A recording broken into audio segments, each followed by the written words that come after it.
এরপরে প্রশ্ন হলো, কোরবানি পশু কেনার ক্ষেত্রে কোন রঙের পশু কিনলে ভালো হবে? রাসূল করিম সাল্লাল্লাহু আলাইহি সাল্লাম বিশেষ কোনো রঙের পশু পছন্দ করতেন কিনা?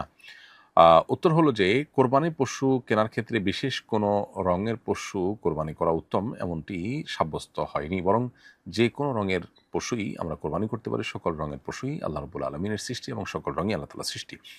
অতএব কোরবানির ক্ষেত্রে পশুর বিশেষ কোনো রং আলাদা করে চয়েস করার মধ্যে বিশেষ কোনো ফজিলত নেই। সন্দেহাতীতভাবে যে পশু দেখতে অনেক বেশি হৃষ্টপুষ্ট, যেটার দাম বেশি, যেটা আপনি আ দেখে পছন্দ করছেন, ভালো লাগছে, আপনি সামর্থ্য অনুযায়ী সেটা আ কোরবানি করার চেষ্টা করবেন।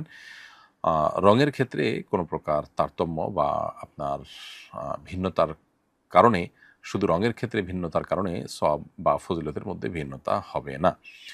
আ এমনি সাধারণ কথা হলো, নবী করিম সাল্লাল্লাহু আলাইহি সাল্লাম সাদা রং পছন্দ করতেন। এটা পশুর বেলায় কোনো কথা নয়। জেনারেলি তিনি সাদা রঙের মধ্যে সাদাটা তার পছন্দ ছিল।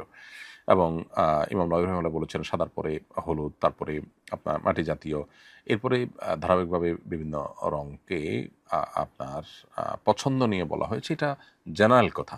পশু বা অন্য কোনো ক্ষেত্রে এই রঙের ভিত্তিতে সওয়াবের কোনো কমতি বা বেশি হওয়ার কোনো সুযোগ বা কোনো কারণ নেই।